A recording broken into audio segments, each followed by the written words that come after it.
appears to be their switches. We got somewhere in the order of... So we just asked you guys to keep this history in the back of your minds today as we walk about Georgetown's campus. To get started with the building, right behind you, where you just came out of, that is the Bunn Intercultural Center, which students here call the ICC. My favorite thing in the ICC is that coffee shop called Mug. It's completely student-run. I worked a shift there this morning. I did my best not to spill coffee on myself so you guys can take me seriously, but that's my favorite thing in the ICC. Additionally, it's basically like our home for the school foreign service, like you guys saw, a bunch of flags hanging up. It houses a lot of our language departments. It also has the dean's office for the school foreign service as well. And then right here where we're standing outside of the ICC with all this red brick on the ground, this is known as Red Square. It's kind of the heart of our student life and like student organizations here on campus. So during the school year, like throughout the week, different clubs and organizations will set up tables and let people know what events they have going on throughout the week, how they can get involved in different clubs. This is really important for our student life. We have over 300 student organizations here on campus. There's so many different things to get involved in. This is a great way, just literally walking through Red Square during the school year. It's a great way to find out about like many of them and how you can get involved. Additionally, on Wednesdays here in Red Square, we have what's called the Georgetown Farmers Market. Basically about 20 different vendors will set up booths and tents, and they'll sell food to Georgetown students as well as members of the Georgetown community. So me on Wednesdays, I would come here after my chem lab and get a nice bowl of Indian food. So if you're having like a midweek slump or something like that, it's a really great option. They have really great food here at the farmers market. We're gonna start walking over this way. I'm gonna start doing my backwards things. Like I said, let me know if I'm gonna run into anything. This building right over here, this is White Gravener Hall. It was named after Fathers White and Father Gravener, who were the first two Jesuits to come to the United States.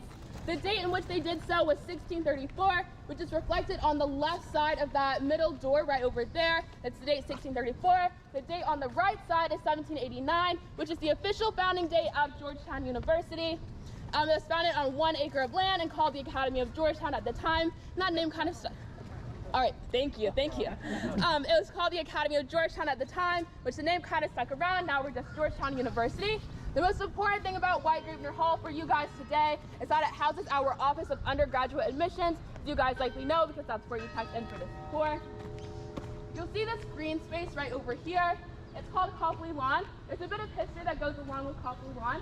So back when Georgetown was first founded, students used to play baseball and football out here on this lawn, and allegedly, students who were spectators would sit up on that stone wall and throw pebbles at the opposing team to try and distract them. Obviously, that's not really part of our school spirit here at Georgetown, not really too chill, not too cool. So they would get in trouble with their professors, with administration if they got caught doing so. The students would say, "What rocks? Like, what are you talking about? We're not throwing rocks at our friends." And so that's actually where our motto here at Georgetown comes from, that we still use today. Does anybody know what that motto is? Hoya Saxa. Yes, it's Hoya Saxa. So that actually roughly translates to what rock, because Hoya is the Greek word for what, and Saxa is the Latin word for rock. And at that time, Georgetown students were required to take both Greek and Latin classes. So one student came up with that motto, Hoya Saxa. They would say it at the games out here on Copley Lawn, and it kind of just stuck through with tradition and time. So now we still use it today. We say Hoya Saxa at all of our sports games and things like that. Nowadays, we don't throw pebbles at our students. Actually, Copley Lawn today, these guys just basically kind of sit on these chairs, cut out blankets, have hammocks. So on days like when we come back to Georgetown Farmers Market, me and my friends will come out here and have picnics. It's really cute. We put on good outfits. It's just like a fun little tradition here at Georgetown. Another thing that's important to note is if you guys see a bulldog walking around on a leash, that is Jack the Bulldog. That's our mascot here at Georgetown. There's actually a group of students, I think it's about 6 of them. It's called the Jack Crew. And basically students assigned with taking care of Jack.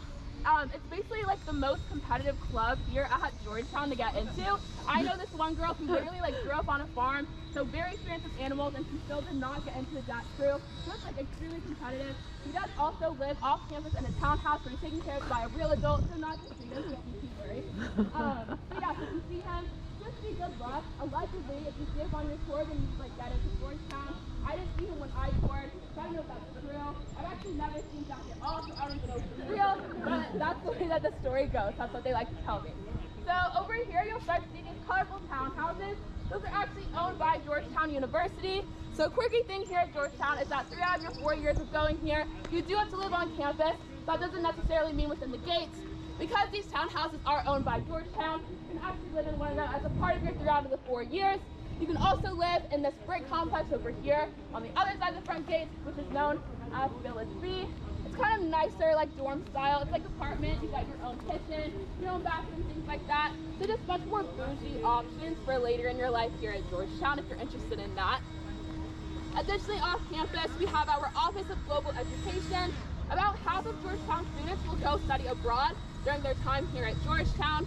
I'm hoping to go to Argentina. We have this really great translational health internship. So for any of you guys who are pre-med, we have a more structured course schedule, prerequisites you have to take to go to med school. But Office of Global Education here is definitely willing to work with you to make sure that you can still study abroad, finish up all your classes that you need to apply to med school. So that's a really great resource there. We're gonna stop right over here. We'll gather this way a little bit.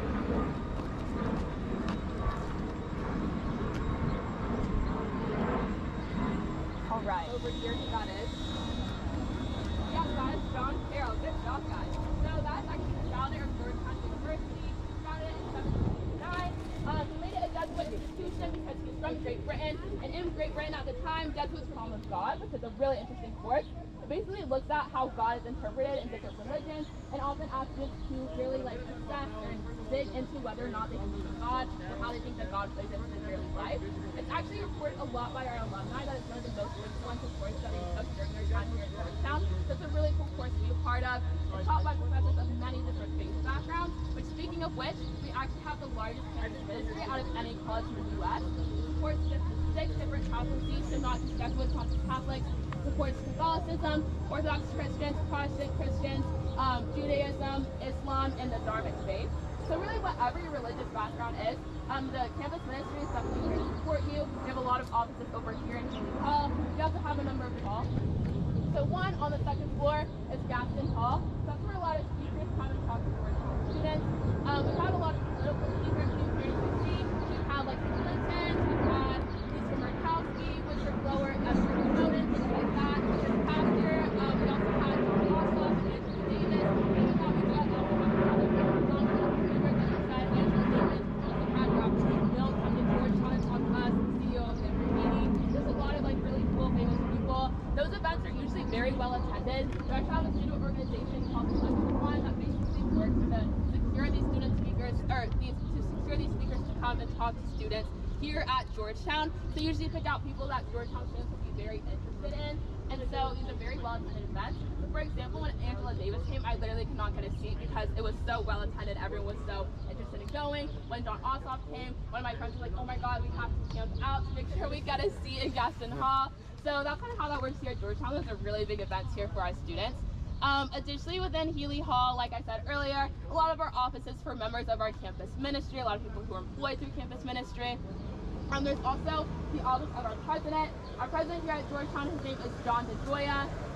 He was the first lay president here at Georgetown University, basically meaning that he's not a member of the clergy. He also went to undergrad here at Georgetown, then graduate school, and then got a job here at Georgetown. Basically, he came to Georgetown at age 18 and loved it so much that he never left, but we love him for that. He does keep a very busy schedule, being the president and all. But he does make time to get to know his students every once in a while. So one thing he does is that at the beginning of the school year, a lot of clubs will set up tables over here in Copley Lawn and try to recruit underclassmen to come and join their clubs. And he'll walk around, take pictures with people who set up the tables and do some promo for their Instagram, just cute things like that. He also, for any students who stay on campus over Thanksgiving break, he hosts this big Thanksgiving feast for any students who are here on campus and has them all over, gets to know them, things like that. He's a really great guy. He does make some time to get to know his students. He also hosts a similar feast for our blue and gray tour guides to get to know them as well. But yeah, any other questions? All right, lovely. We're gonna head on inside of Healy Hall. I'm not gonna talk about we're in Healy Hall because we have classes going on in there over the summer.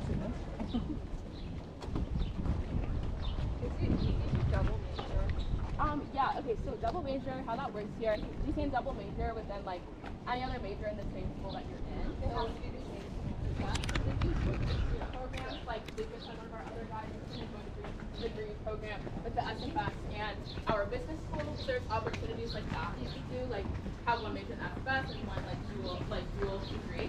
Usually if you want to do something like across another school, then you have to minor in that, is how that works. But Yeah, that's a part of the reason why I like being in college of arts and sciences. There's so many. Yeah, there's so many different options. So I might double major in bio and psych. I'm taking intro psych right now to try to like figure out how strongly I feel about it, or if I just want to do research in psych. But yeah, there's definitely opportunities for that. It's just weird when you want to go. I did not. Being Athens, I was like, no. It's basically like I need to get out of here. I did plan for this half. But I didn't go there. I ended up here. I did early option. Yeah, I think it's honestly better to do early action because they don't, I don't know if something to do something, they don't deny everyone.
I think that is about everyone.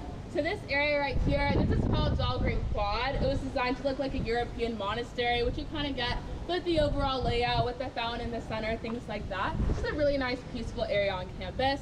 So this behind us right here, behind you guys right here, this is the back of Keeley Hall, the building that we just walked through. You might be able to see through the leaves, those cloth cans right up there. It's actually a tradition that Georgetown students in their senior year will try to steal those cloth cans and send them to whoever they want to speak at their graduation. I don't think they've ever been successful in that. Like, I don't think the person ever actually comes to speak at their graduation, but students do like to do that for whatever reason. The tradition started in like the 60s or 70s. They were first sent to the Catholic Pope at the time for them to be blessed. They were sent back, so who knows, they could be blessed cloth cans. There's really no way to know.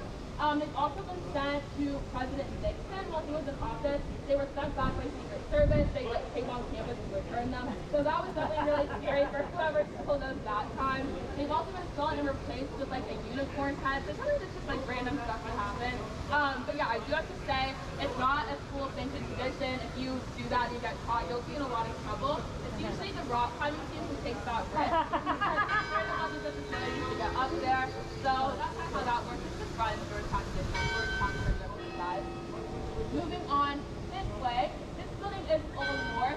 It was actually the second building to be built here on Georgetown campus. At the time when it was first constructed, it was only parallel in size from the U.S. Capitol building, to give you guys some perspective. During the Civil War, it was used as a hospital for soldiers, and 19th century medicine, it was like really gross after. So it's supposed to be just completely torn down, not used anymore. However, the Union General at that time had two sons who went to Georgetown University. They thought the building was so gorgeous, so beautiful. They got them all to use like Lysol wipes to really clean the place down, wipe it all down. We can still use it today for our School of Public Policy. That's over here. And you can see right where Lucas, our other tour guide, is standing. Those steps right there leading out to Old North, those are very important. That's because that top stair up there, that's the one that's never been renovated because of this reason. The 14th U.S. president has stood on that top stair and addressed Georgetown students. The first to do so was George Washington, and the last to do so was Barack Obama. He came in 2013 to talk to students about the climate crisis in the U.S. and throughout the world. So things like that, just another really cool example of like very smart people coming to talk to Georgetown students. That used to be a tradition that U.S. presidents used to hand out diplomas at our commencement ceremonies. However, now Georgetown's a little bit too big. Presidents are a lot busier nowadays, so we can't do that anymore. This is another really cool tradition from back in the day. Moving on this way, this building over here is called Dahlgren Chapel. It's where we have mass on campus. We have mass here at Georgetown every day. We also have it on Sundays from 9 a.m. to 11 p.m. So if you want to go on Sundays after you do all your homework. Also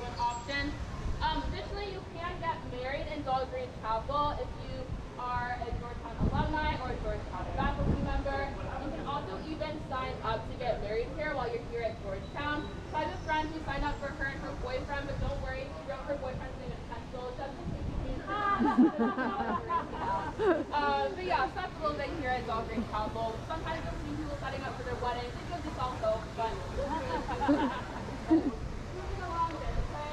Doing right here is a dormitory style building. It houses like 6 to 8 people per room. It's a lot bigger, but you get your own kitchen, your own bathroom. It's more for upperclassmen, so another dormitory style of living. It's called Ida Bryan. I've been talking to Paul. There's actually 3 names for that in 2016 as a part of Georgetown efforts by working group on slavery, memory, and reconciliation. To explain a little bit about what that is, we have to go back in history a bit. So given Georgetown's secular identity, we do have ties to the slave trade. Basically, when Georgetown was first being built, first founded, it's usually built from the ground up by people who were enslaved before they were here. And also back during that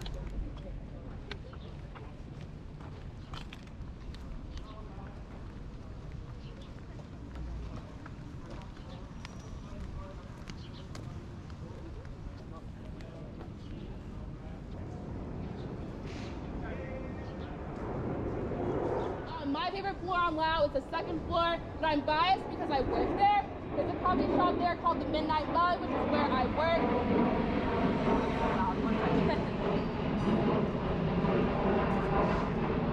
Like I was saying, there's a coffee shop there called the Midnight Mug. We stay open until 2 a.m. on weeknights.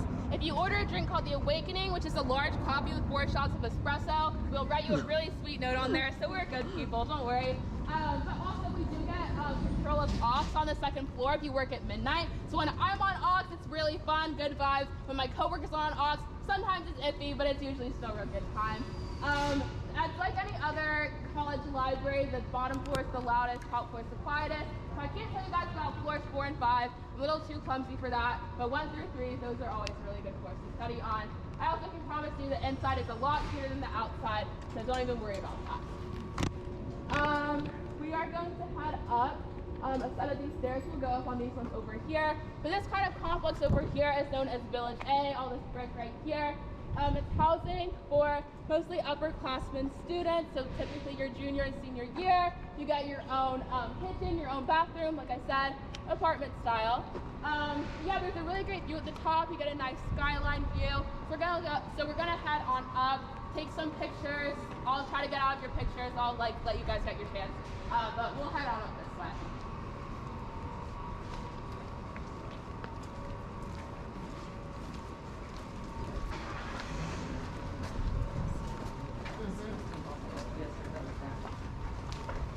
Oh, you can also use that staircase. So yeah.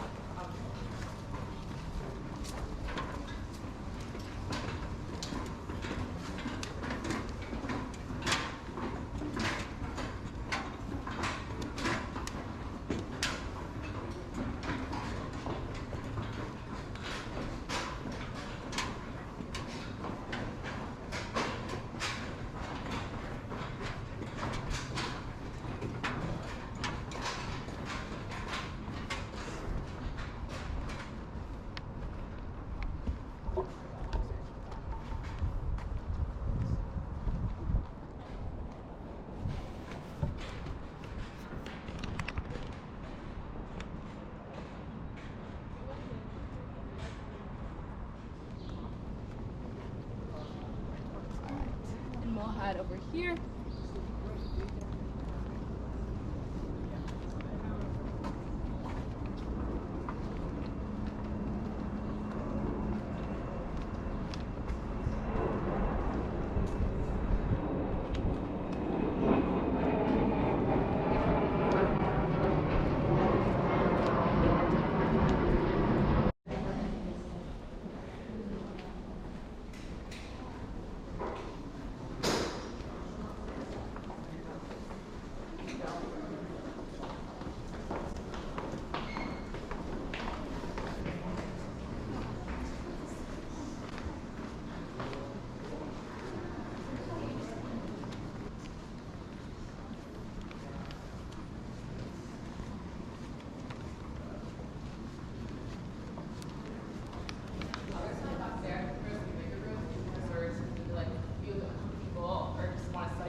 That's only a coffee shop open in the summer. One of the convenience stores is open over the summer actually. We're about to pass by, so I can point out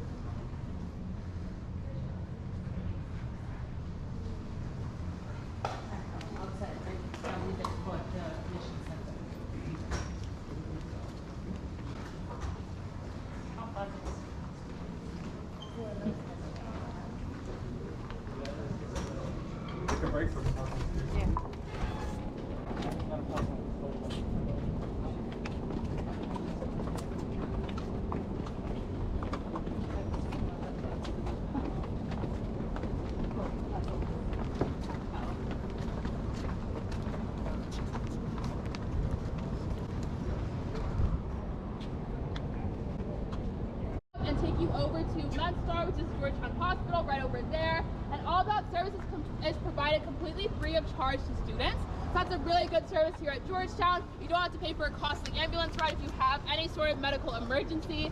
Another really cool thing about Durham is that it's completely student run, other than our assisting physician that oversees us. So I'm actually in training for Durham. I know parents, that might be a little bit concerning to hear that in the case of a medical emergency, I could be the first face your child sees. However, I can promise you I will be very well certified, very well trained. I'm taking their class right now to get certified, to get my national EMT certification. Now I'll be certified again for the District of Columbia. So I can share you all of our student EMTs here. They are very well trained. Additionally, if you are pre-med or you just like helping people, you can join Durham to get that certification. But yeah, if you're pre-med, that's really good. That's a very good way to get your patient hours, your clinical hours, just patient experience, things like that. So I'd really recommend joining if you're interested at all during your time here at Georgetown. You'll see over here, well, not really from this like black stuff, but this is Cooper Field over here. It's where our football team plays its home games. We have about 29 varsity sports here at Georgetown.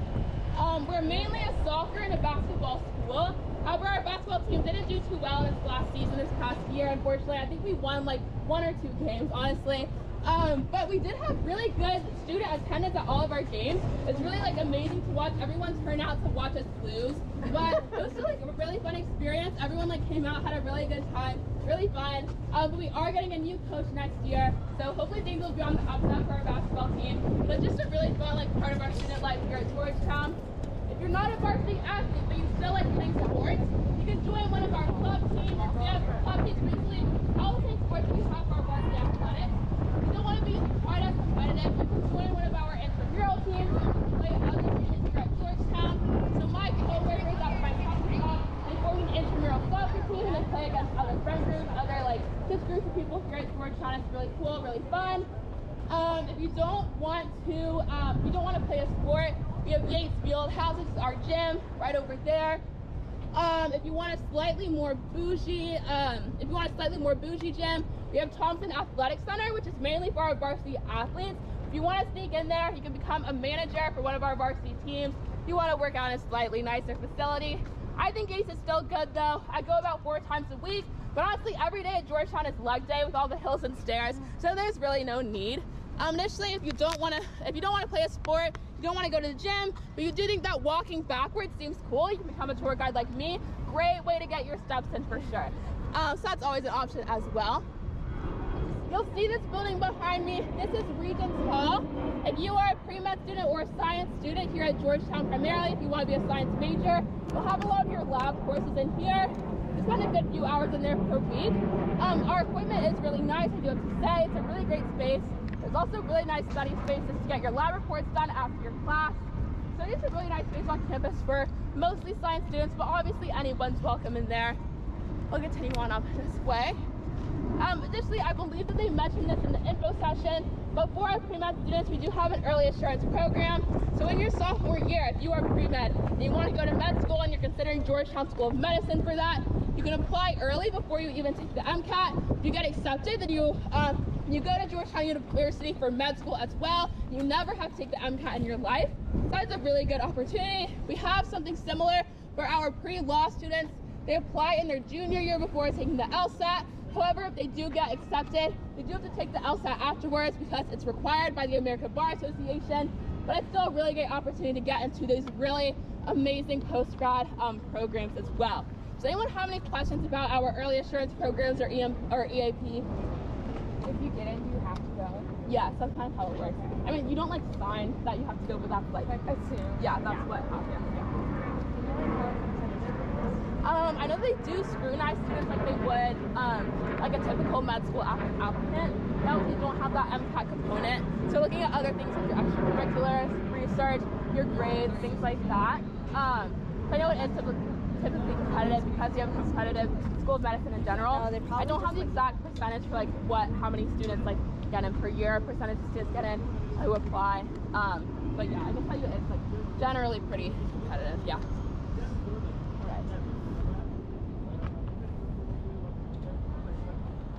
So as far as our student organizations go on campus, Like I mentioned earlier, we have over 300 of them, so anything that you feel passionate about, there's probably a student group here on campus that can support you in that. We also have a number of affinity groups here on campus that are also ready to support you.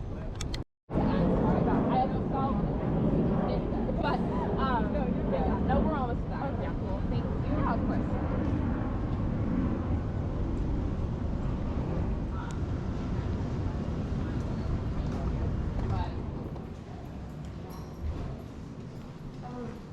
Like a concentration. We're gonna head on up this